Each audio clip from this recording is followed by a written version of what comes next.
part of the Press Play Podcast Network.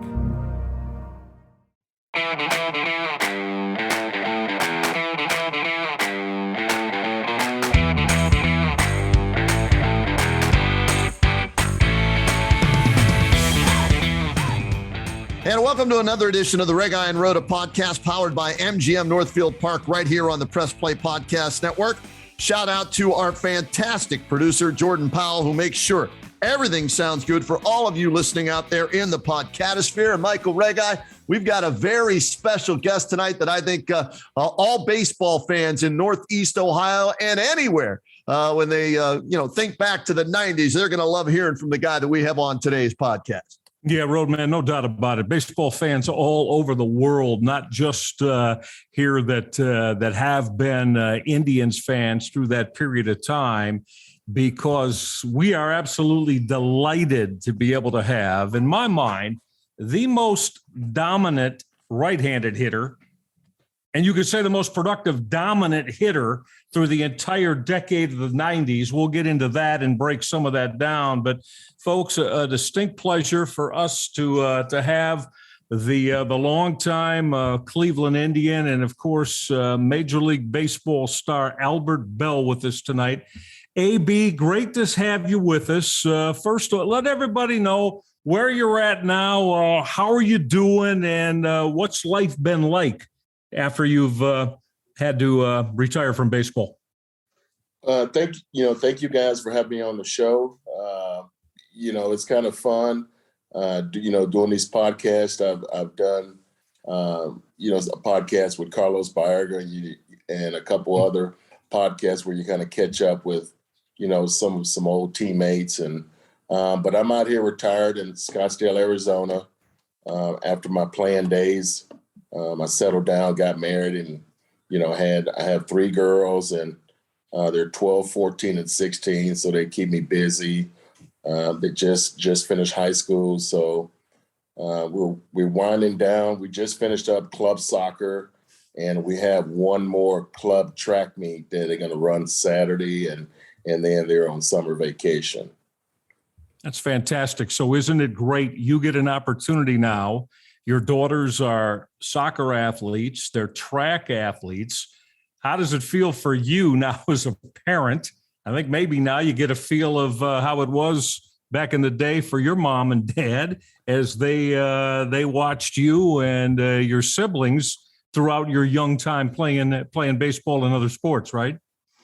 I'm more proud of my daughters because they're straight A students. And, there you go.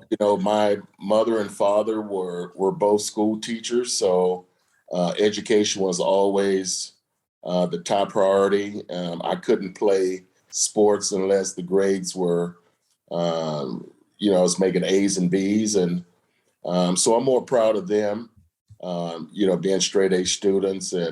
But they really love to compete.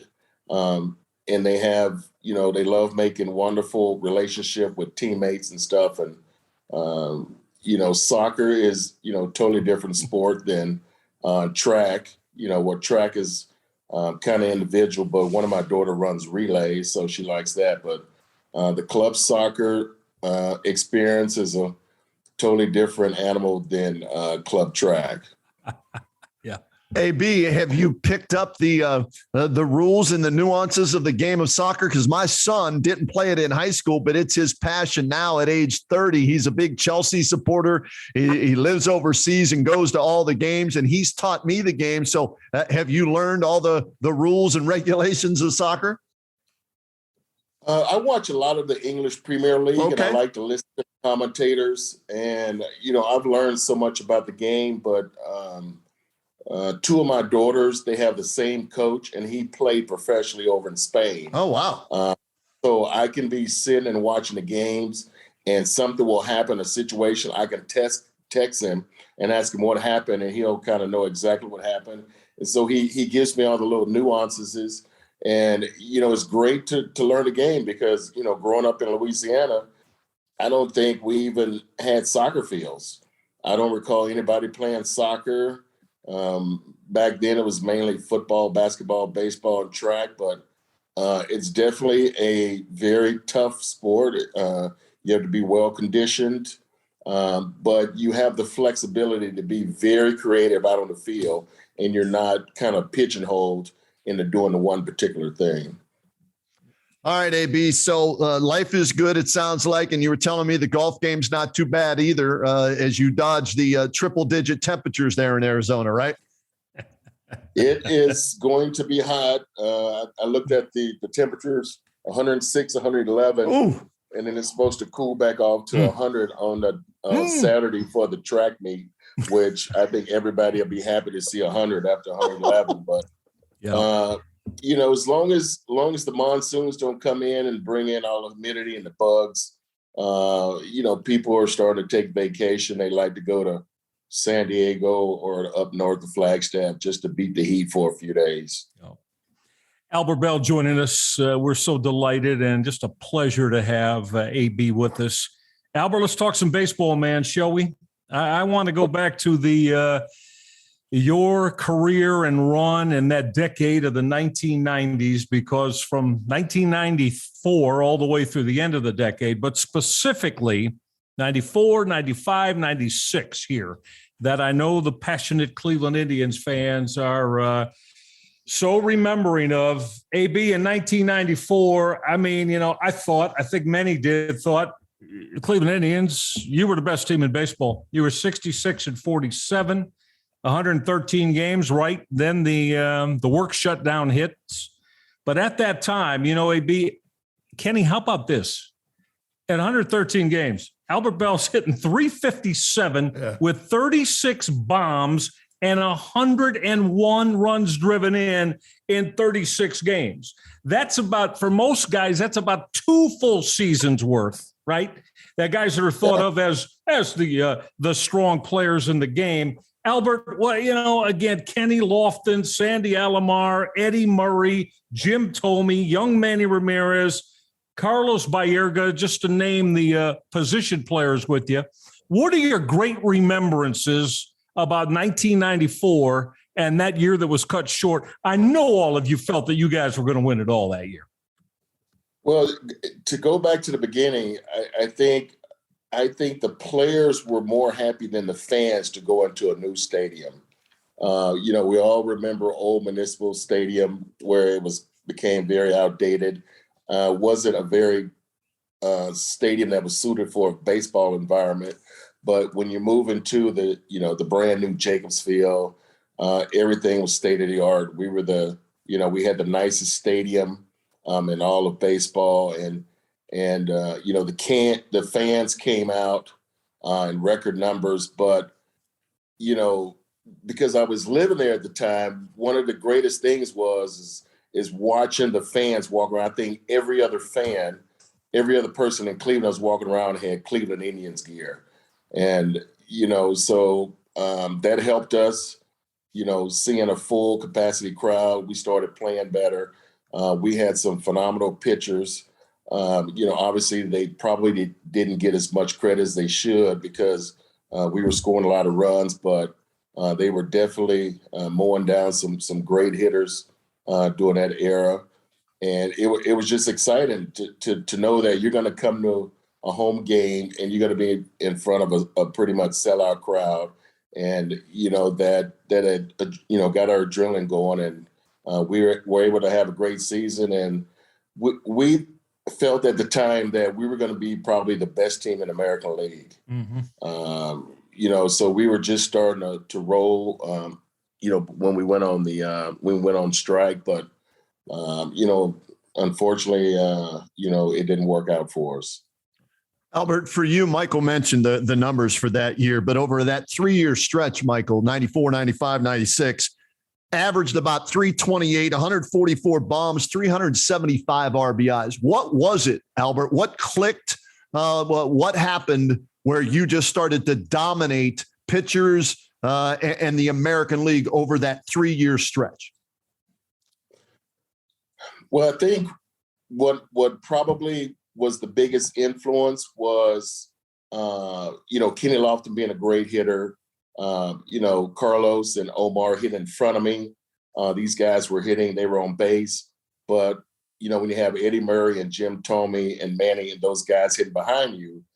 So I had great protection. So it was very hard for pitchers to pitch around me. And I was able to get some nice selection of pitches and make the pitchers pay for them. So, but at the time, we moved into the new stadium. I was a very creature of habit. And, that's when, with the help of Frank Mancini, who was in the clubhouse, I got into this routine because we had the best facilities. So I was able to improve on my game, work on my craft, put in some hard work and be better prepared, for when the game started. So, Frank Mancini was kind of like one of the unsung heroes behind the scene, but we had a phenomenal clubhouse staff that did a phenomenal job, training staff and even our strength coach. So the players, I'm telling you, the players were working hard, and then you were able to see the results out on the field. Yeah, Albert mentioned Frank Mancini, very good friend of his. Yep. And Frank Mancini, a long time clubhouse employee with the Cleveland Indians. So we want to I had a long conversation with Frank. We had to give a shout out to Frank for being a large part of getting Albert Belle hooked up with us to be able to come on the show. So Frank's a hell of a good man, AB, and I know how much he's meant to you during the course of your major league career. He's a very good friend, and even if I were to start talking my hitting routine right now, he would probably know my hitting routine better than I would. That's great. Because yeah. We put in so much time. But the thing about his situation now is all that information we developed over the years, he's passing on to his son. And his son's going to be a senior in high school, very tremendous athlete. He plays baseball. He wanted to play basketball, but the coach wanted that team, every player, to be full-time basketball. He played soccer. He was the fastest kid in soccer. He played defender. He played striker. And then last year he moved to goalie. And so, Frank tells me about all the hard work and he's, he's kind of one of the situations that I really don't like as far as baseball right now, because here's a kid that's homegrown. And I'm sure if you go through Cuyahoga County, then Medina County and Canton, Akron area, you could find some kids who are pretty darn good baseball players, and that should be developed right there in the Cleveland area instead of having to go to these foreign countries and you're spending all these fees to get these players. But if you just look right in your own backyard, I mean, these kids can play. Frank tells me, about the different games. They have this high school network now where you can pretty much go watch any sport at any time, as long as you know when it's available.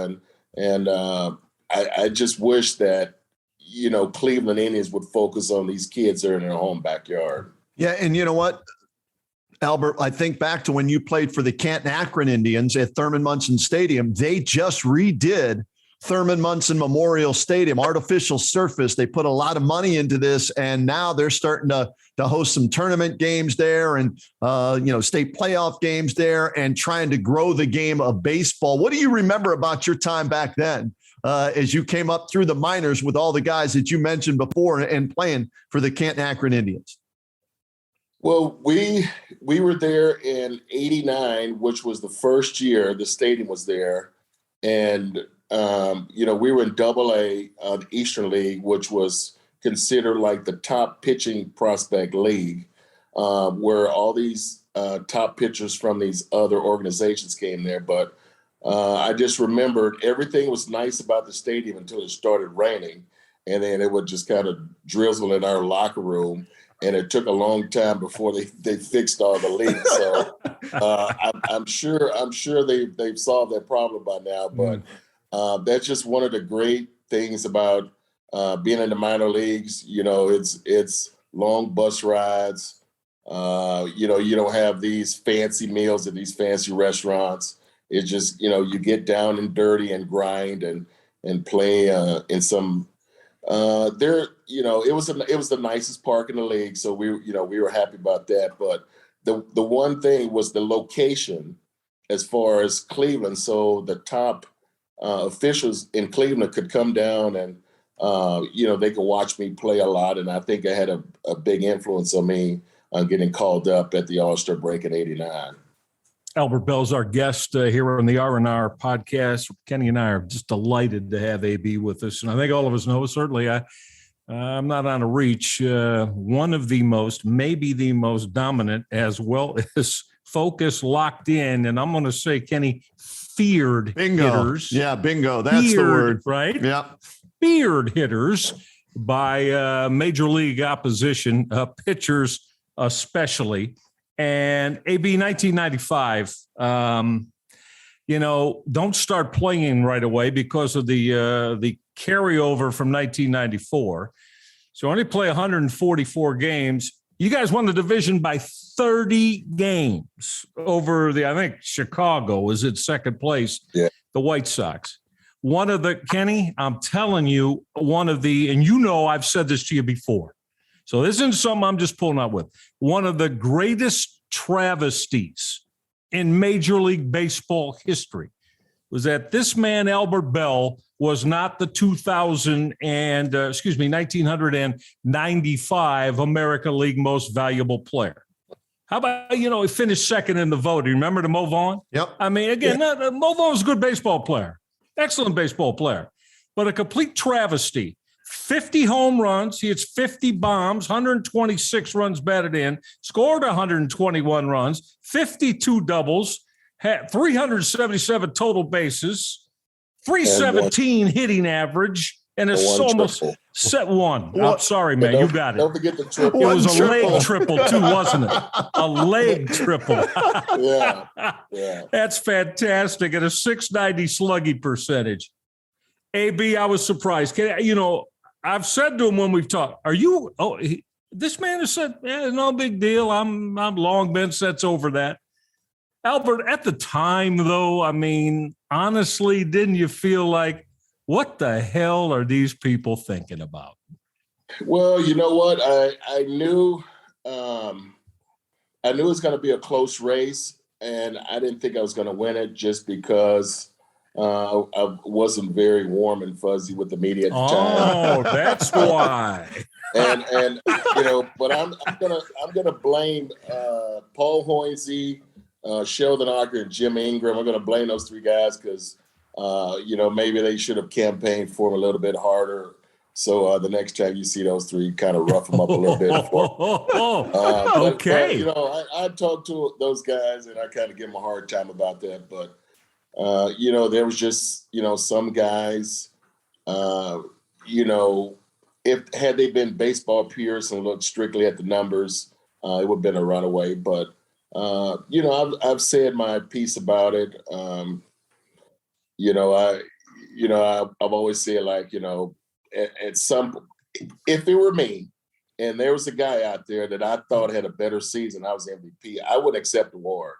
I mean, I went back and I looked at, Juan Gonzalez in '98 because I had a great season then. Yes, you did. And I thought my numbers were better than Juan Gonzalez. I beat him in batting average, home runs. He had a few more RBIs. Griffey had a great year that year. So there was a handful of guys could have gotten MVP. So it's kind of argued 98, but 95 was different. It was pretty much should have been a runaway. Where I pretty much should have gotten first place vote from everybody. But, so be it. But everybody, is starting to pay more attention to those statistics and realize that, getting 100 extra base hits in a season is tough, but doing 144 games, hitting 50 homers, Aaron Judge should do that this year. He's done it before. So, but the thing about it, it was a great team victories, and to be a part of that and to finally come together as a team to win some games, to be able to get to the World Series. Unfortunately, we didn't win it, and but I think at the end of the year, everybody was pretty happy about it. So, there were some players who won some other awards, but, I'm not really never been concerned about awards. I think most of my trophies and plaques and stuff are at home in Louisiana. So I think my dad's probably still, checking them out every now and then. Albert, any regrets, though, with your relationship with the media? Because you went third, second, third in that 3-year stretch. You finished third in the MVP in 94, second in 95, third in 96. And I'm with Michael. Anybody that goes 50 homers, 52 RBIs, whether you talk to me in the clubhouse after the game or not, I didn't care. If you look at the baseball numbers, you should have been the MVP that year. Any regrets looking back on it now with your relationship with the media or no? You know what? I probably could have done things, a little bit different, been a little bit more accessible, in particular, after games. But I just love, we had this really state-of-the-art weight room. I love getting in the weight room. We love the players would just hang out in the locker room and we just eat together. We talk baseball. What's going to happen the next game, who we're facing, how we're going to approach it. So it was at a time where I didn't feel comfortable giving a lot of time and a lot of access to the media. But when I look back on it, I should have made myself a little bit more accessible. There probably would have been the difference. But, if I had to go back and do it again, I'd probably be a little bit more accessible. Albert Belle joining us, and to AB's point, Kenny, I can tell you this because, as most know, so I was doing in the television work here in Cleveland when Albert was going his run with the Indians. And then, as irony would have it, when Albert decided to sign with the Baltimore Orioles, I was calling the Orioles games on television at that time. So we reunited. The reason I bring that up is I can tell you without hesitation, every teammate that this man has ever had absolutely revered him for how hard he played, how focused he was, just absolutely wanting to not only win, but lead in doing it too. Never shortchanged the game, never shortchanged his teammates. Albert, with everything you must have said, I could go give quotes from all kind of guys. Brady Anderson, Rafi Palmeiro, Cal Ripken in the years with the Orioles. Kenny, I'm telling you, just their feelings about Albert Belle were like top level, man, because of him being a teammate with them. Albert, I would think that those you played with has to mean a lot to you because you know how they felt about you. So anything else, I'm sure, knowing you've probably said, I don't give a damn about that. To hell with that. It's my guys. How do they feel about me? How do I have them every day in that clubhouse and on that field? Would you say that's accurate? You know what? I just realized, I've always played a team sport. And, in order for, one person to be successful, a lot of people have to be successful. And I was in a position where I played, I was a cleanup hitter. So, I was able to produce because I was put in situations that were, I had great opportunities to produce. So I gave my teammates credits. We communicated a lot. Obviously it wasn't like out in the, open where everybody could see it, but, love talking about baseball, love talking about hitting, love talking about facing opposing pitchers. And then just, if something happens, you know what, hey, we didn't get them this time, we'll get them next time. There's always tomorrow. And, I've, being here in Scottsdale, Jer Hairston, we still kind of hash it up, and he said he remember all those stories, and it was funny because he was a rookie, and he said, once I no longer play with the Orioles, but he will remember those stories and all that information and all those quotes. And he took that with him, and he had a nice little, successful career. And I think he might have won 1 or 2 rings. So to be able to have, he went with the Yankees after the Orioles for a year or two. So he did win a ring. Yeah. So to be able to have your, the guys that, you went to battle with, whether it's Cleveland, Chicago, or Baltimore, and, for those guys to sing praises and stuff, that makes me feel good at the end of the day. All right, we're going to get a break in right now. Then we're going to come back with more of Albert Belle joining us here on the Red Guy and Rhoda podcast. And we've got to give a shout out to our title sponsor, MGM Northfield Park. Catch the excitement of live harness racing every Monday, Wednesday, Saturday, and Sunday evening. Post time is 6 p.m. And check this out, Wednesday, June 22nd.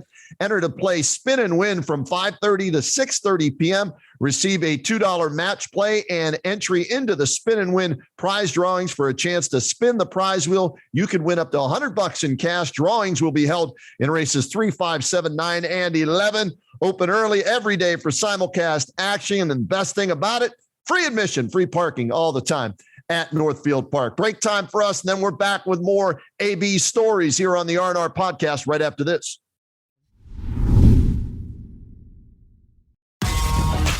For the Dennis Maniloff Show, I'll tap into my 40-plus years of following Cleveland sports and 30-plus years of writing and talking about them, so as to bring you informed opinions and analysis of your favorite players and teams. I also will monitor the national sports scene and, when warranted, step out of the toy department and into the real world. And I'll always be on the lookout for special guests. By all means, join us. Hey everyone, this is Mike Voorhees. And I'm Brian Shaw. No, not the pitcher. With the Guardians of the Land MLB podcast, formerly a Swingin' a Tribe. Don't have time to watch 162 games of baseball? We do. We have you covered with recaps of the games, stats, and analysis throughout the MLB season. Subscribe now to Guardians of the Land and Press Play Pods for all your Cleveland sports analysis. What's good, everybody? My name is Taylor Vanderbilt, and I'm the host of the Full 40 College Basketball Podcast here on the Press Play Podcast Network. On the Full 40, we talk about literally everything college basketball related. It could be women's, it could be men's, it could be recruiting, it could be the tournament. It does not matter. We cover it all. So check it out. Again, it's the Full 40 College Basketball Podcast here on the Press Play Podcast Network. Looking for new insights on the Cleveland sports scene with a unique side of Cleveland sports history? Then you found the perfect podcast. I'm John Sable. And I'm Scott Sable, and we're hosts of the Sable Brothers on the Baseline podcast, a podcast about Cleveland sports, but not your typical podcast about the land's sports teams. Join us as we embark on a journey of sharing a unique and historical side of Cleveland sports history with the help of some former Cleveland sports stars and other historical figures. All right here on the Sable Brothers on the Baseline podcast, part of the Press Play Podcast Network. And we return to the R&R podcast here on the Press Play Podcast Network. Kenny Rhoda, Michael Rega, and our very special guest tonight, Albert Belle, joining us to talk about his time, not only with the Indians back in the 90s, but his 12-year career that included the White Sox and the Baltimore Orioles. And AB, I was thinking about you when LeBron James left Cleveland and then came back as a member of the Miami Heat. And when he had to come to Cleveland for the first time, that arena and the hatred that was there towards him, booing him and the signs and so many different things. And I thought about your return as a White Sox to the Cleveland Indians game at Progressive Field with people throwing the Monopoly money and everything out at you when you were out there in left field. What do you remember? And did you think anything about that when LeBron came back? Because the comparisons, you owned Cleveland basically, left through free agency and came back, and there were still some fans who liked you, but there were a lot, obviously, that were mad that you left. Did you have any feelings like that? What do you remember about that first game back? Well, I remember, I think we were at home in Chicago, and then, we were flying into Cleveland. And, so the guys on the team, they were like, okay, you know what? We buckle our chin straps. We're going back to Cleveland, and this is it. They circle a date on the calendar. Albert returns to Cleveland, and so I didn't really have to say anything. Like the teammates, they were pumped up about it, and we knew the Indians were going to be pumped up about it, and the fans booed me and stuff like this, and I was with LeBron. I was actually watching when he did the little telecast, and I was like, wow, I should have, I wish I would have done that. The telecast where you get all these title sponsors, and you go through this whole show, and then I'm taking my talents to Chicago and stuff like that. So that would have been fun to do. So I give him props for that, but to be able to come back and play. But, that was the one thing I loved about competing, is that when I stepped out on the field, I wanted to bring out the best in everybody, whether it's my own teammates or whether it's the opposing team, because they know that they're going to have to play some pretty darn good baseball to beat our team. And, so, we got to Cleveland, we had some battles, and I think we won 2 out of 3, and, I hit a home run and stuff, and, the fans were booing louder and stuff. And I just remember seeing the reaction of my teammates. They were just so happy we won those games, and I had some success, and, things didn't work out where, I could have stayed, but, it was fun to come back and, create that rivalry, and, and that's what, that was so good about baseball, because I think that was a start of bringing in more rivalries, like within a division. Yep. Albert Belle joining us. Great to have AB with us. Albert, I think too a lot about. We mentioned that run. Kenny said that run between '94 through '98. And I know that a part of it, not being able to win the World Series, as you said, in 1995 with the loss to Atlanta. But then too, in 1996, right, win the division, and you're 99 and 62, if I remember correctly. And that was the year that you got beat in that first round in the ALDS by the Baltimore Orioles. And I mean, that year you hit 48 bombs. Jim Thome hit 38. Manny hit 33. I mean, offensively, you had just, again, one of the best combined hitting teams, not just in the game at the time, but in the game period. When you think back about that year, you go 48, 148, you hit 311, your OPS is over 1,000. I mean, again, all of these magnificent years you put together, and yet what eluded you is being able to win it all and get a World Series ring. Well, we had one Achilles heel that year, and we had a losing record against left-handed pitching. And for some reason, we could not find a left-handed BP pitcher, and we just struggled. We couldn't win, and I knew, looking at the schedule, and I'm like, I know for a fact we're going to face David Wells game 1, and sure enough, he stuffed it up our butts, and then I think we ended up facing him again, and he beat us again, and it was the story of the whole season, like. Yeah, we had 99 wins, but we just could not beat left-handed pitching, and so we knew we were going to see a lot of it in the playoffs, and we did. David Wells. I mean, the Orioles brought in left-handed relievers every chance they got, and we just got beat pretty bad in the playoffs. But you got to give your hat, and I think at the time, Davey Johnson was the manager. He was a great manager. Yes. I know they were thinking about having a fire sale at the All-Star break, but David Johnson kept that team together, and they got hot and end up winning and end up beating us in the playoffs. Yeah. Can you remember, too, real quick, one of the greatest moments in postseason play? You remember that, I think it was game 1 of the LDS. when Albert won it in the bottom of the 8th, hit that grand slam off Armando Benitez. I thought that Jacobs Field was going to absolutely fall down and fall apart. AB, you remember that real well? Taking Benitez deep. David Wells beat us in game 1. Right. I think Benitez, I faced him either game 2 or game 3. Mm-hmm. And so, you come up with the bases loaded. And, I guess, that at bat pops up on YouTube sometimes. So my buddies watch it. And, Benitez first pitch, he comes, I foul it back and end up fouling off some great pitches. He threw some great pitches. And then he just, got one. It was supposed to be a little bit higher, a little bit further away, and I was able to get a bat on it and hit it out, and the stadium went crazy. But, my buddies were like, he's like, that was the same philosophy. He says, now I understand how your philosophy was hitting, because you weren't going to sit there and just take the first pitch and let him get strike one. I said, no.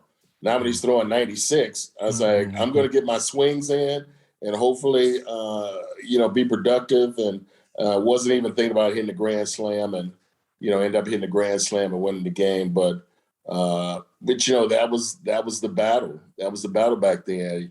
They threw their best. I've been beaten a few times. I beat some guys a few times. So, you just tip your hat and then they end up coming back and beat us and winning the series. Albert, is that your most memorable home run? If not, what is? There's been a lot of them. I know that, but I'm wondering, do any of them, the 381, I think, career home run. So that's a lot, but is there one that stands out above all else, or is there like a group of 3 or what?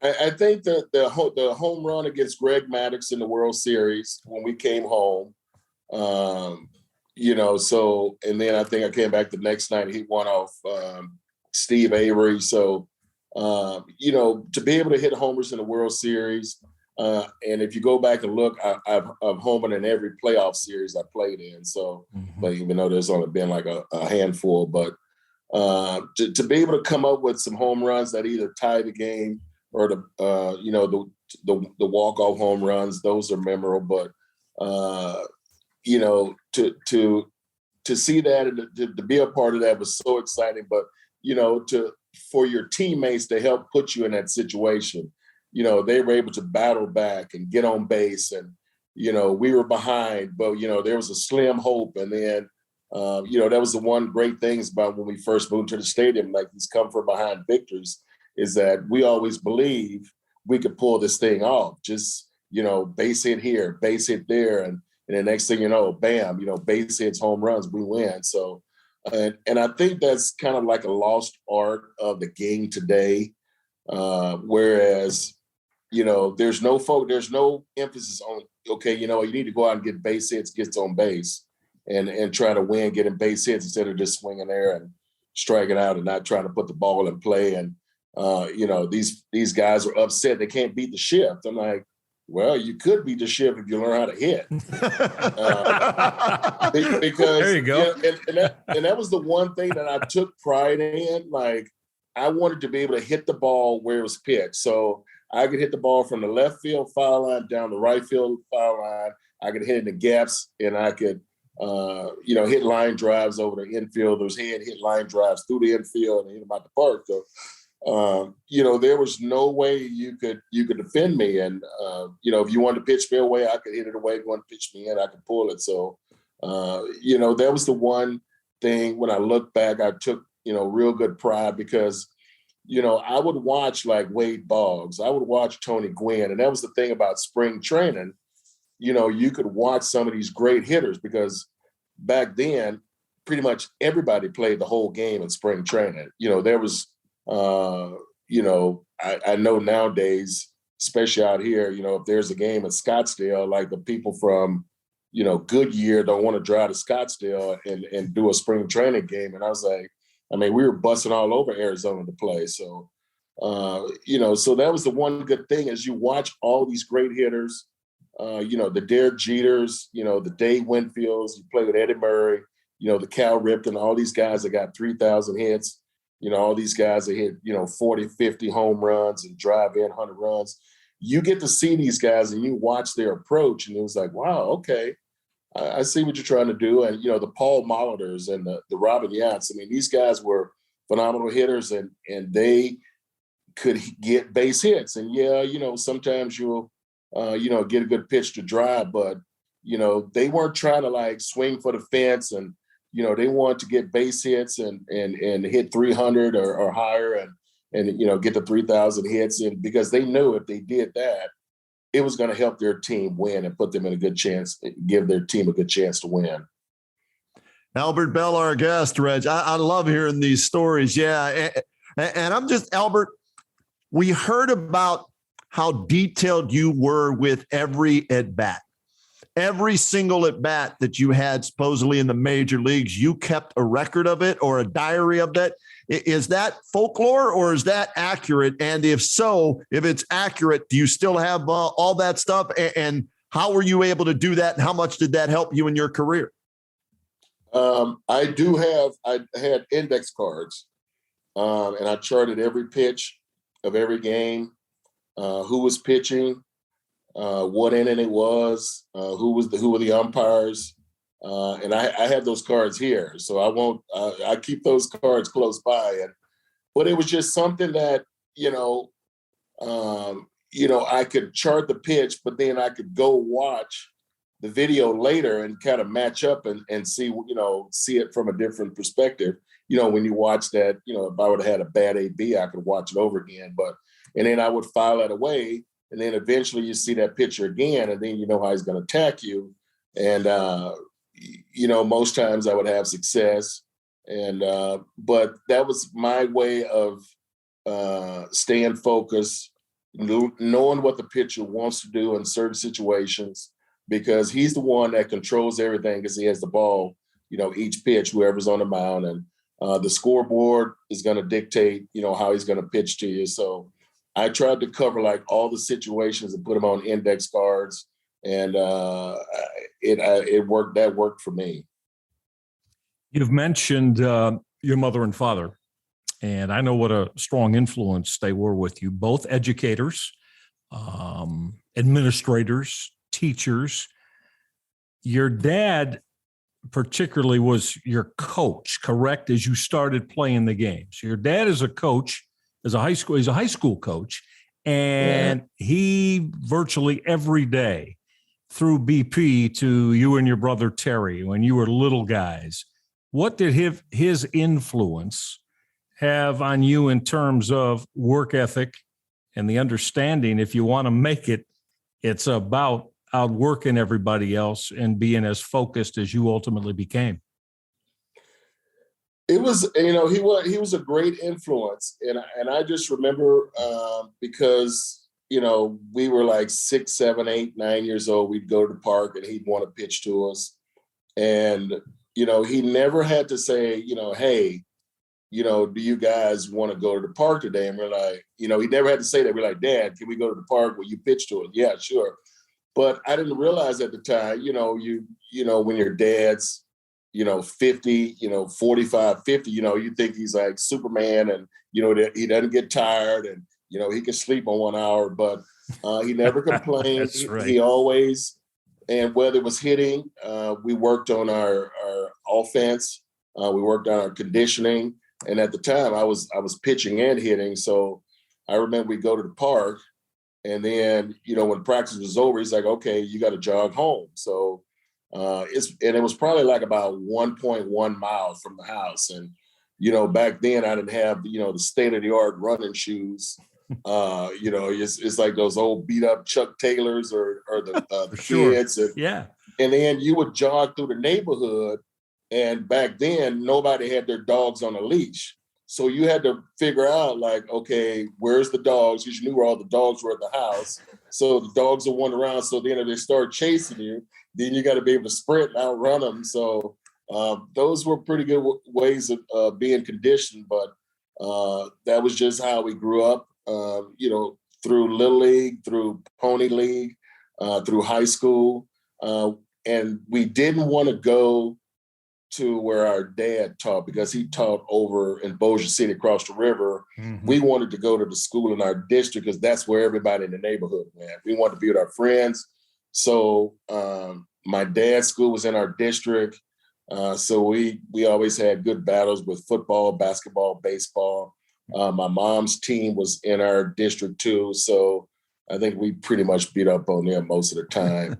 And, we always, needle them about it at home and stuff. But, that's just how our parents raised us. It's like, if you want to be successful in life, you got to work hard. Nobody's going to sit and hand you anything. And, you got to be prepared. So, we took that work ethic through, high school. We went to college at LSU. And unfortunately, I was able to play professional. And my brother, he played his 4 years in college, and then he ended up in the business world. Albert Belle, our guest here on the Red Guy and Rhoda podcast. We're going to get our final break in right now. Michael and Albert will come back. More questions about some of his teammates of those mid-90s Indians teams. And we'll get into some other things with AB when we return here on the R&R podcast on the Press Play Podcast Network, brought to you by MGM Northfield Park. Hey, the Roadman, Kenny Rhoda here for MGM Northfield Park. And Northfield Park is your home for live and simulcast racing. Catch the excitement of live harness racing every Monday, Wednesday, Saturday, and Sunday evening. Post time is 6 p.m. And check this out, Wednesday, June 22nd. Enter to play Spin and Win from 5:30 to 6:30 p.m. Receive a $2 match play and an entry into the Spin and Win prize drawings for a chance to spin the prize wheel. You could win up to $100 in cash. Drawings will be held in races 3, 5, 7, 9, and 11. Open early every day for simulcast action, free admission, and free parking every day at Northfield Park. What's up, everyone? Chase Smith here, host of the Chase Smith podcast, and my podcast reflects who I am.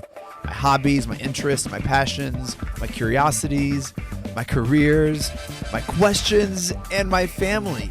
I'll spend time talking about all types of sports, movies, TV shows, trending news stories, and other cultural events, and even faith. This is who I am, and I hope I can get to know you as well. Join me on the Chase Smith podcast, and let's have some thought-provoking conversations, only on the Press Play Podcast Network.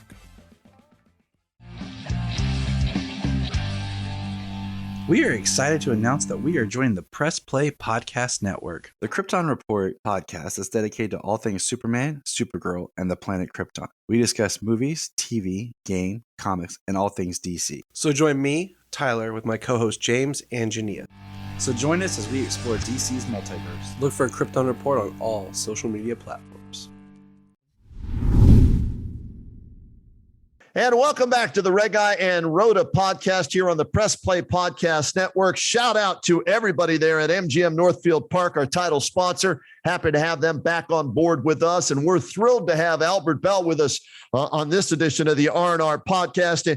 And AB, I'd like to play a little 95 Indians word association with you. All right. I'm going to give you some names. And the first thing that pops into your head, I want you to share those thoughts with us, if you don't mind. You ready? Okay. All right. Let's start with Manny Ramirez. And he was an unbelievable talent coming out of high school. And we saw this young, raw kid from, Washington Heights, New York. And, this guy was eager to learn to become a better player. And, the thing about it is we didn't have to push him. Like he pushed us to he wanted to hit. He wanted to work on his defense. He wanted to work on base running.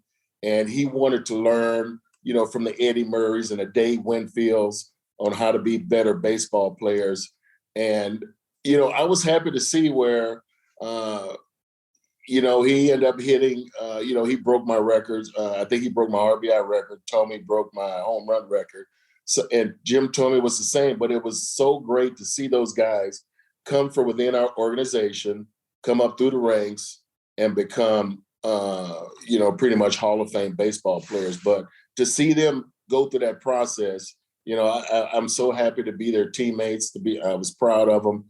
They put in some hard work. They pushed me. We pushed them, and that was the thing about a lot of those teammates in Cleveland is we pushed each other. All right. What about Mike Hargrove, your manager?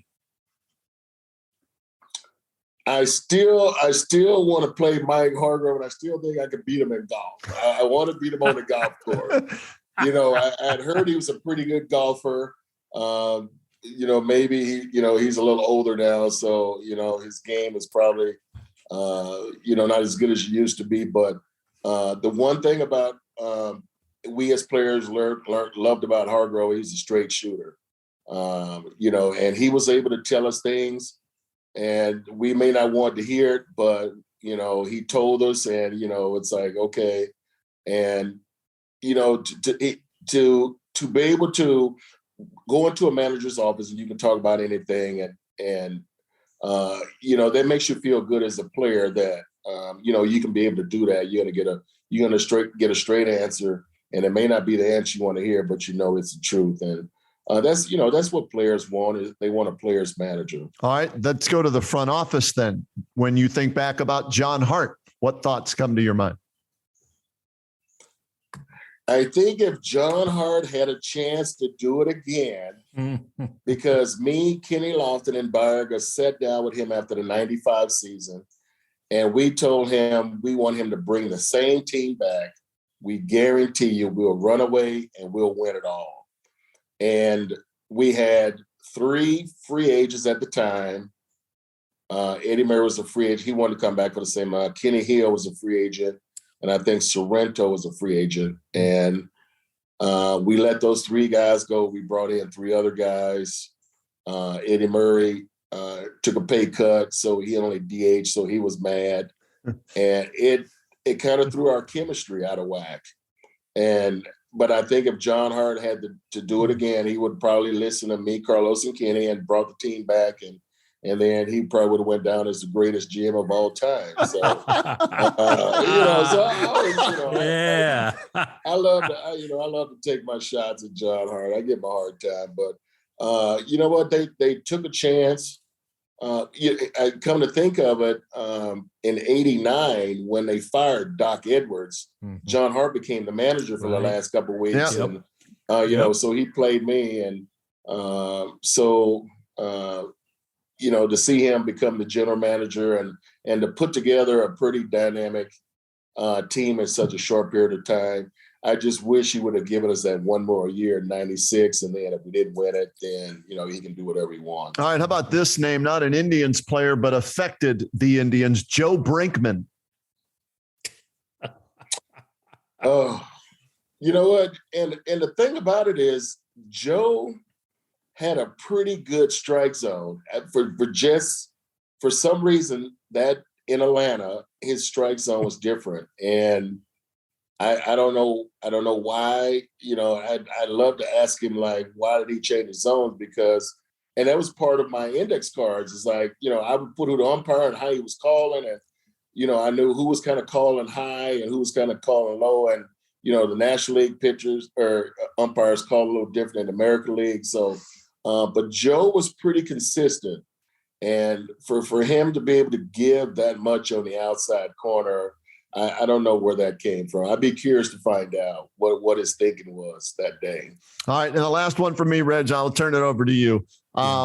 True or not true, the nickname Mr. Freeze and how you got it? I know when I got to Chicago, Wilson Alvarez was calling me Mr. Freeze.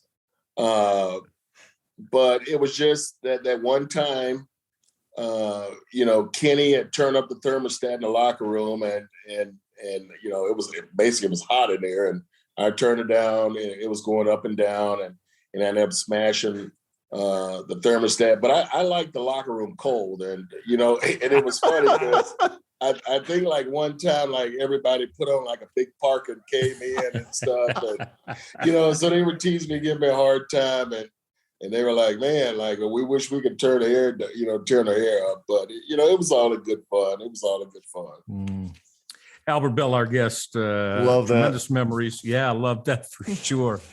I remember some of those times in the clubhouse. AB, I will say this, man, that Indians clubhouse during that period of time, we've gone through what it was all about for you guys on the field, but there were a lot of characters and a lot of personalities in that clubhouse, and I think it's tremendous. But that's what baseball does, correct?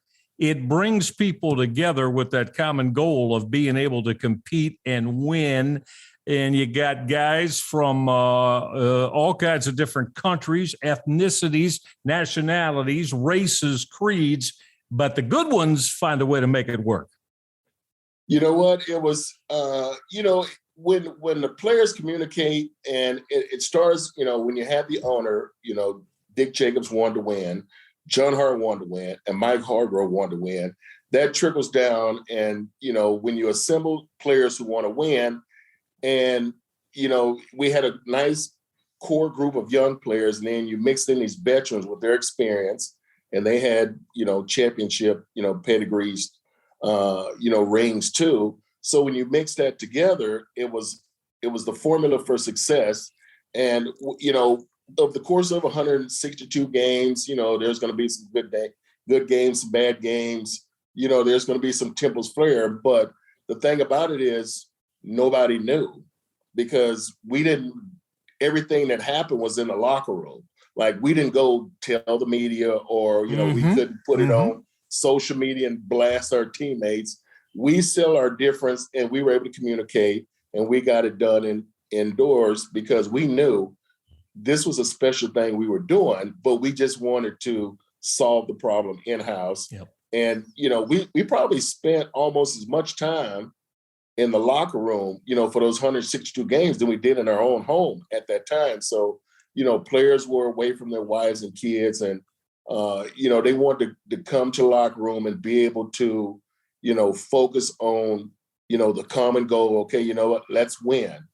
That's all, work hard. We got a great team, and now it's just a matter of going out and going through the process. AB, I thought one of the real unheralded guys on that squad, and he did, Santos Alomar, your catcher. Give us your thoughts about Sandy and what, even as a young player, ultimately as the catcher, what he meant to that era of Indians baseball. You know what? I remember when they traded for Sandy and Carlos in the Joe Carter trade, and he was. Benito Santiago was the focal point in San Diego. Mm-hmm. So, but to be able to, to come to Cleveland and to get an opportunity. And I remember, Sandy was living in Cleveland. But, like I said, Sandy worked hard, and not only, he just didn't want to be known as a defensive catcher. He wanted to hit too. Yep. So, he was hitting. Even though he was hitting ninth in that lineup in 95, I mean, he came up with some big hits, but he had a tremendous, arm, and he knew how to control the pitching staff.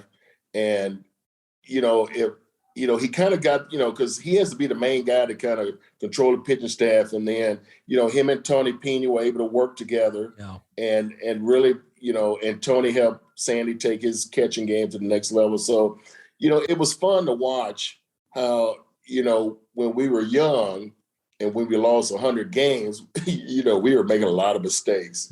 That's what happens when you lose 100 games. But when you learn from those mistakes, and then you never do them again, and then you start, having some success and being successful hitters, making less errors, getting great pitching, and playing great defense, and being more productive with timely hittings. So it was fun to see Sandy.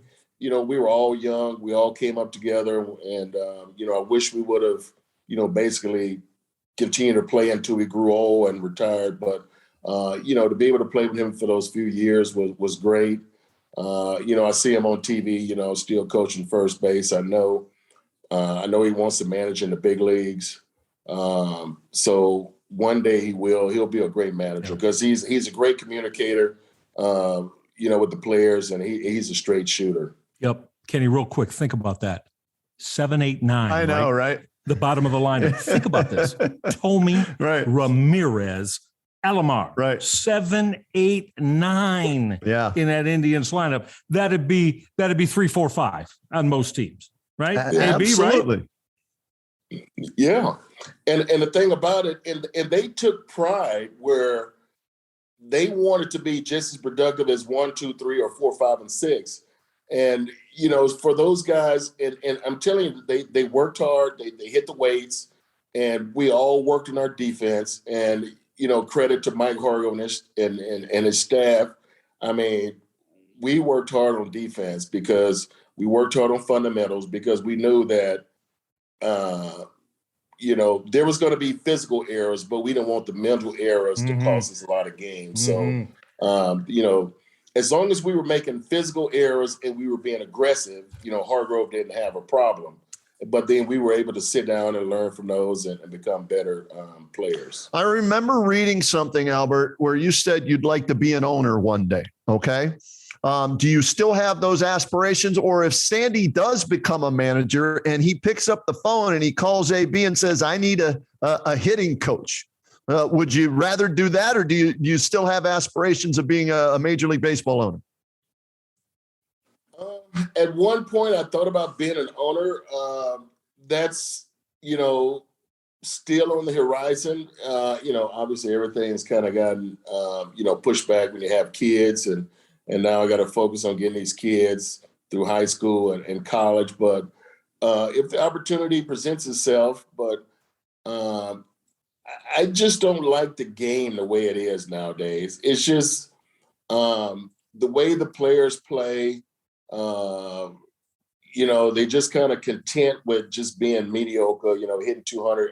Obviously, the pay is good for them, so more power to them. But, if I'm making $30 million, I'm going to make sure I'm going to be running out there playing every day. I want the fan to see me play. I want to go out and play. It's not about, trying to get 3,000 hits or whatever, but I'm like, this is something I've always dreamed of doing. Like I've been playing this since I was a kid in the Sandlot. I don't want to all of a sudden, I'm in an 0 for 20 slump, say like Mike Trout, and all of a sudden, now I'm hurt. Now, I'm straining an oblique. What is it? Now they got an adductor. I was like, I ain't even heard of abductor. That's right. Yeah, abductor. And I was like, I don't even know what that muscle is located. So all these excuses, and I never wanted to make excuses. I wanted to play every single day, no matter what, because it was fun. Yeah, okay, you know what? Hey, I didn't get them today. You know what? I'll get them tomorrow. But I always told myself, I'm never going to go 0 for 20. I'm going to keep battling. And yes, I've had a few 1 for 19s, and I would say, yep, but I didn't go 0 for 20, but I was 1 for 19. So, that's the starting point. And that was just my mentality is like, I want to play, I want to compete against, and at the time, you knew, there was the Nolan Ryans, there was the Randy Johnsons, all these top pitchers. They won 20 games. They got Cy Youngs. Yeah, I want to hit them. I want to face them. Yeah, okay, they beat me this time. I want to get them the next time. But that was just my mindset, and I was glad that I was able to kind of distill that in some of my teammates and stuff. But they had that killer mentality too, man. We wanted to go out and play. When you win in 100 games, man, you can't wait to get to the ballpark. Right. Like, I think the only person, the only people would go in the training room. I think the pitchers had to get their arms stretched. Eddie Murray would get tape and he would tape his fingers, but I don't even know I think he might have done it in there. I don't know if he did it in his locker in there, but nobody was in the training room. Everybody was ready to go. Everybody was, stretching, lifting weights, hitting, pitching, working on defense, but we were just ready to go out and play every day. We didn't want to make excuses. We wanted to play. We wanted to play every day. And that was, like going back to what I was saying, like some unsung heroes. Remember, Wayne Kirby, yep. Alvarez. I'm trying to think of his name. God, Espinosa. Espinosa. Alvaro Espinosa. These guys worked hard. They knew their roles. And even if they weren't playing, they were watching the game. They were helping coach us and stuff. So there was all these role players that were phenomenal. And I hope Kirby, gets his shot to manage in the big leagues too, because he's a great guy too. He's a great players manager. AB, any regrets as you look back on your career? 12 years, 8 in Cleveland, 2 in Chicago, 2 in Baltimore, and unfortunately the career comes to an end because of your hip injury and that. You had to call it quits. As you look back, and as we get older, we think we're a little wiser and we reflect on things that we did. Anything you do differently or any regrets from your career or no? No, I wished I would have played till I was like 40 years old. I got hurt I was done at 34. You're just not ready to hang up the spikes and turn in a uniform. There were some things I want to accomplish, and it wasn't individual. It wasn't individual numbers. I knew because I was big and strong. I was going to hit home runs. I worked hard on hitting, so I knew I could, pretty much hit. I wanted to hit 300 in my career. I came pretty close. So those were the things I wanted to accomplish. I wanted to be a great teammate, and I played hard. I gave it all I had, and I remember my last at bat against Danny Nagel when I was with the Orioles, and I hit a home run, and I was like, well, I started my baseball career with a hit off Nolan Ryan, and I ended with a home run off Danny Nagel. So if I don't ever play again, I'm happy. And I never did play again. I didn't make it out of spring training in 2001.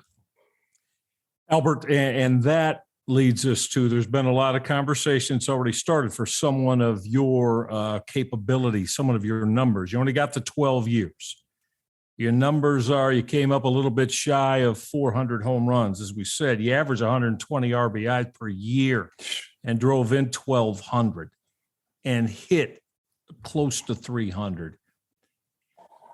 If you are not elected to baseball's Hall of Fame ever, where are you with that? Are you okay with that, or is that something that is going to bother you? You know what? I'd rather be a Hall of Fame dad, because to be able to, to be there for my kids as they grow up, that was something I wanted to do. Being a parent isn't easy. And amen. We know that. Amen. Yeah. And now, being a parent in, with the social media and all these things that are happening, it's even tougher,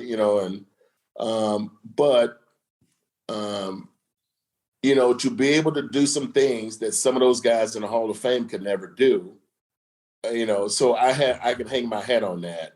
And then the one thing that kind of bothers me about the Hall of Fame is that these guys aren't rallying to get Pete Rose in the Hall of Fame. And, the guy's got more hits than anybody's ever put on a major league uniform.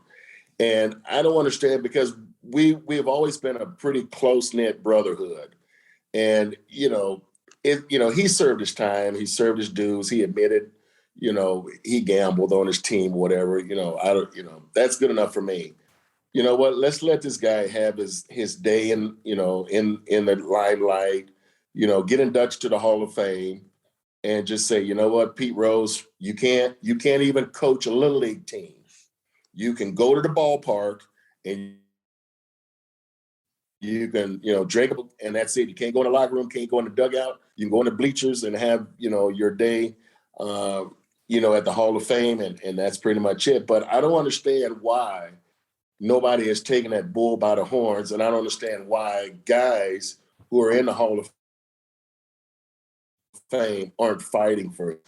Remember now, he was there fighting for us, in the early 60s and 70s when he was coming up. So he was part of that group that was fighting for us. So I don't understand why these guys aren't fighting now. And that's another thing about the players of today. They don't really understand like, what happened in the 90s and then kind of like what happened in the, the 50s, 60s, and 70s. So the history of the game is kind of getting lost with these new players because they're so focused on, how they look, what are they wearing, how many sponsors, how many likes, how many dislikes, how many, whatever is going on. So it's just, the history of the game is being lost. And I think it could start by people really fighting for Pete Rose to get in the Hall of Fame. What about the steroid era, Albert? You're on record as saying you never used steroids, and you put up numbers that were equal to or slightly less maybe than some of the guys. Like in 98, you're the forgotten guy, right? Sosa was 66. McGuire hits 70 or whatever it is. I think you went for 49, okay, without steroids. Yeah. Where are you on that? Should those guys be in the Hall of Fame? And here's a crazy question. Did you ever think back to that and say, what if I did do steroids? I might have hit 75 home runs. No, you know what? Every player's going to think about doing steroids and then you got to think about, okay, what are the pros and what are the cons? And then, do I want to take that chance? And I just didn't want to take that chance. And, I didn't want to get, because I weighed 225. I didn't want to get up to 245 or 255. I didn't think my body would feel the same and I could be the same baseball player at that heavy of a weight. Okay. And I wanted to stay kind of, lean and mean at 225 and, to be able to hit 300, and hit 30, 40 and drive in 100, 120 runs. But, the thing about the steroid era is, okay, if you let one in, you're going to have to let them all in. So, that is the key is, but I say, you know what? It wasn't illegal at the time. Right. When we saw McGuire hit 70 homers, we were all like, well, yeah, we know why he's hitting 70 homers on steroids, but the game embraced it at the time, so they might as well embrace it again. So, but when you're on steroids, it doesn't guarantee you anything. You still got to go out and execute. Yes, he was hitting 240, and yes, he was breaking down. And if he wasn't on steroids, he probably wouldn't have played as many games. He probably would have hit 70 homers. But because of the steroids, it helped him recover faster, and he was able to play all those games because he was already big and strong. So that's how that worked out for him. But some guys threw harder. Right. Some guys, played more games. So if you let one in, you got to let them all in. So, whether some of those pitchers were on steroids or not, I can tip my head and say I hit them too.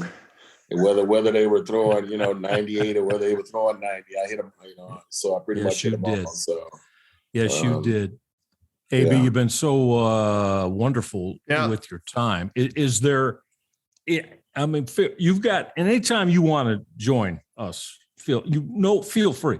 Whatever you want to say, whatever you want to get off your mind or off your chest, go ahead right now. Is there anything else that about the game, whatever? I know there's some things that bother you. You just kind of alluded to it about things that are going on. But feel free, man. Go right ahead. You've got the forum. The thing about the game and, the thing that bothers me is that how certain teams, they don't want to recruit, they don't want to sign black players. I remember back in the day, you go through the teams and I watched some of those old games, during COVID, and these teams had 4, 5, 6 black guys on the team. And I was like, oh, I forgot it. He was on the Rockies. Okay. And nowadays, I think the Guardians have one, McKenzie, the pitcher. I think Naylor may be biracial. Yes. But it's maybe 1 or 2 at the most. I know Brantley, I think he may be the only one in Houston. And then you go with some teams, they don't have any. The Diamondbacks don't have any. I think the last black player they had was Adam Jones. a few years ago. Yeah. So, Yeah.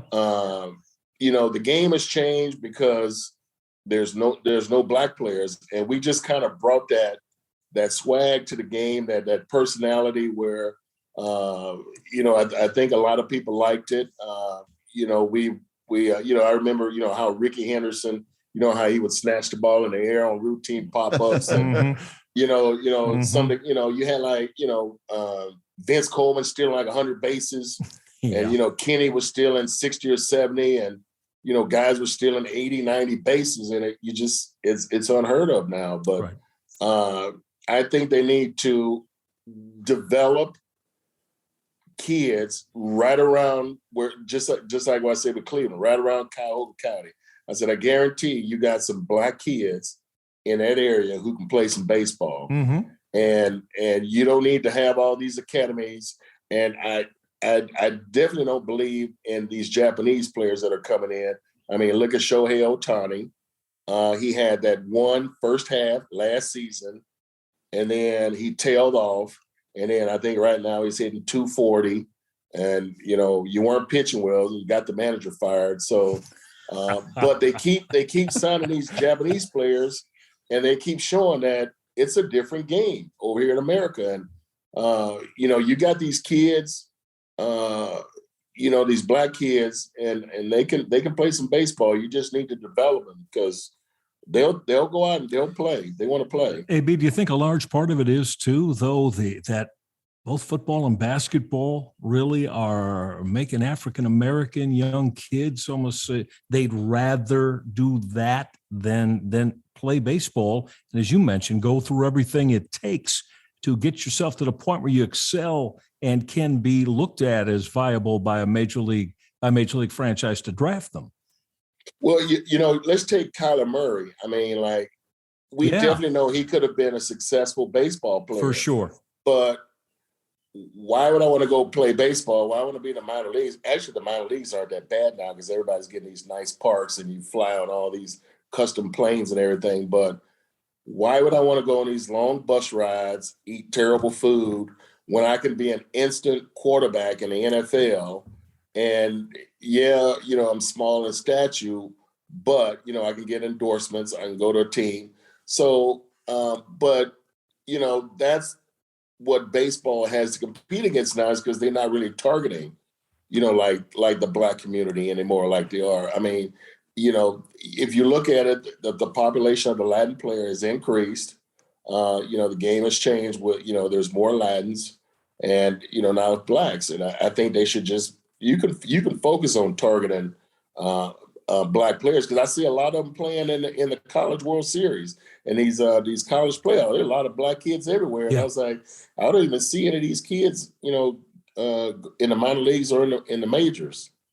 What's amazing about that, AB, and what Michael brought up is kids at 19 and 20 can be multimillionaires playing in the NBA or in the NFL. And with the arbitration rules and the 6-year, contract before you get out from underneath arbitration and become a free agent. And I think Michael brought up something very interesting. A lot of kids, they look at it, hey, my quickest way to becoming a millionaire is to play either basketball or football because I only have to do 3 years of college football. I might have to do 1 year of college basketball, but in baseball, before I get to the majors, maybe it's 5 or 6 years before I get that big contract, whereas you get the money right away in the other two sports. Well, you know what? I know with baseball, some of these signing bonuses are pretty nice. Not bad. Mm-hmm. Yeah, they've gotten better. They've gotten pretty good, especially, some of these kids that are playing two sports. But, you're looking at it now, whereas, Judge might get 45, 50 million a year. So that might change, some kids' idea. Okay. But, he's put in his time. And yes, you may get to the NBA or the NFL quicker, but you may not be successful. Everything's pretty structured, but it depends on who's steering you. Because my dad was a big influence on me going into baseball, and you look at most of the black kids, their dads are heavily involved. I talked with Jerry Hairston, his dad, his granddad, he's a third generation. Right. His son is a pretty good baseball player. And I think he plays basketball too. And, so it has to be, more Black dads involved. I know the thinking with basketball, you're starting to see like a lot of former NBA players' sons are starting to come in the league. And I think that's kind of like where those players, are going. But baseball's got their work cut out. Yeah. And, it has always been America's game, but they are letting it drift away now because like I'm glued to the NBA finals. Like I don't even watch the NBA. I don't want to see some guy like, well, he's not dressed out today because he's load management. And I'm thinking to myself, wait a minute. So he played on Sunday. He had an off day on Monday. And he can't play on Tuesday. Like, well, how old is he? 25, and he's making $30 million. And no, that's not going to fly. But now nobody's making excuses. Now in the playoff, everybody hurt, everybody's banged up. They're all playing. All of a sudden, everybody's running. But I said, okay, well, you're just playing on Sunday, and then you're not going to play until Wednesday or Monday and Thursday. I said, man, anybody play back to back? They don't play back to back. So I was like, oh. Yeah, not the so playoffs. Basketball has definitely changed, for the better. Baseball is, kind of letting these other sports take over, and they have a problem because, you have some guys making a lot of money and stuff and nice contracts, but like, if you watch this, I bet you there's been at least 10 players, their names go across the ticker. John Doe's hurt today. This guy had an abductor. This guy had an oblique. This guy had a groin tightness. This guy had a hamstring. This guy's shoulder hurt. This guy forearm hurt. This guy wrist hurt. I'm like, God damn. Like, how many injuries are there? It's like, I was like, man, we didn't even know those parts existed in the body. We just went out and played, and then it's funny because I wanted to keep up with a stat of how many times the trainer has to run out on the field. I'm like, wait a minute. So I'm watching the Women's College World Series, and I'm watching these girls dive into the wall, dive into the dugout, dive all over the field, crashing into the backstop, and nobody flinches. They just get back up, dust themselves off, and go play. And I was like, well, they need to send this to Major League Baseball because that's what these guys need to be doing. And I saw Oklahoma, those girls, they beat the crap out of everybody. And this girl was, and I watched them, and they hit like 371 as a team, and they didn't sit and take any pitches, anything close. They were swinging. I said, yep, that's how you win a national championship. You got to swing the bat and hit everything close. That's great stuff. Hey, AB, we told you we were going to keep you for 45. We're well over an hour, man, and we could go on for another hour, but let's do this. Let's table it here. And let's do this again down the road sometime in the not too distant future, because it's fun talking to you and reliving those great memories, but also getting your thoughts on where things are now these days as well. How's that sound? Okay. All right. That's good. AB, we appreciate it, man. You're a baseball gem and a savant too, I might add. Okay. And I've always known you'd be a good. Remember we used to talk about that with the Orioles. Said, AB, you need to be in the dugout and be a manager. You'll be great. Yeah. I'd have to. I'd have a short fuse. I'd kind of be like. Those guys need your short fuse. You'd make them better. Yeah. Like I said, Sandy gets a manager's job. You can go be his hitting instructor and work your way up that way. How's that? Yeah, that's fine. That's fine. When I see Santos at one of the games or at spring training, I'll let him know. All right. Okay, man. You guys be good. All right, Albert. Thanks so much. Stay healthy, buddy. Okay. Stay healthy. Okay. We'll be in touch. Really appreciate you. That's great, man. How about that? Belle. Dude, we said 45 minutes and Jordan's been updating me. He's like, you guys are over an hour. I'm like, I wasn't going to stop him. He want, and Reg, it's funny because, he mentioned about, the media and looking back on it. Yeah, he should have changed some things. That's the most I've ever talked to Albert Belle, and I covered him for all 8 years, right? In Cleveland. I know. And he's, again, wiser, older. You look back, you reflect differently in that. And he's got, I bet, even better stories to tell that we didn't even get into there. Oh, but absolutely. This was the first time we've had him. So it sounds like he'd be willing to come back with us here in the R&R podcast. Absolutely, he will. And I'll tell you another one we mentioned. We're going to get Eddie Murray, too. Oh, nice. Okay. Because, Kenny, I can't tell you those years of mine, with the Orioles. Mm-hmm.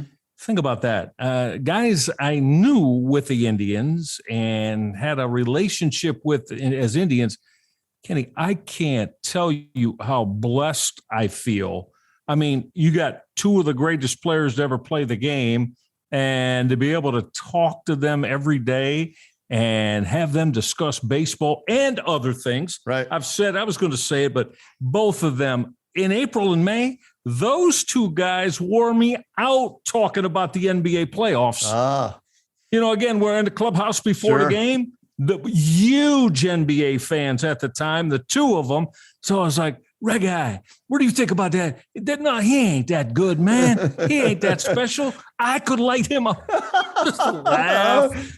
It was great. So, both of them huge NBA fans, NFL fans. And I just feel absolutely blessed to be able to have conversations with two just absolutely, to me, Eddie's already in the Hall of Fame. Yep. And I'm telling you, I'm going to do whatever I can. I'm sorry. Everybody, all I hear, he only played 12 years and his numbers got cut short. Look at the impact he had with those numbers. But Reg, for me, it's about the old sports writers that are pissed because he didn't grant them the interview. That's what it is. 100%. And let me be honest here. At first it bothered me. My job was to go get quotes, doing the tickers and doing the post game show. And at first, but then you know what? It didn't. That's who he was. He wasn't going to change then. Okay. Occasionally he'd speak and that was it. But I never held it against him as far as the type of ball player he was. The best way to describe him is the way he was the most feared right-handed hitter in the game. Feared was the best way to describe Albert when he played. And so I'm with you. Do I think he belongs in? Yes. Do I think he's going to get in anytime soon? No, until, and I hate to say it this way, until there's a changing of the guards as far as the sports writers go. And maybe some of the younger guys will look at his numbers and compare them to the ones that are in the Hall of Fame and say, during that period of time, he was one of the best to lace them up.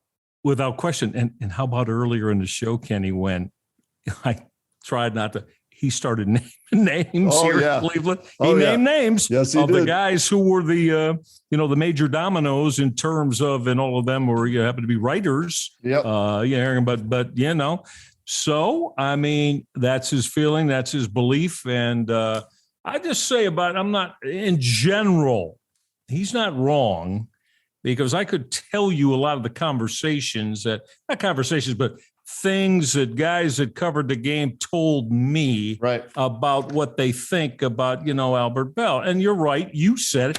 It's mostly because he didn't want to communicate with them every day. But you know what? I'll tell you this. He would always talk. He was there, 7:00 game. The man was in the clubhouse at 2 p.m. And he might have already hit already. Okay. He might have already hit. And so was going to hit more. But, Albert he didn't like talking after games. He did. But before the game, now, again, I will say there were guys he just didn't respect. I mean, there were people known in Baltimore that tried to come through me, I really need to talk to Albert. Right. Hey, man, listen, you can fight it all you want. He doesn't respect you.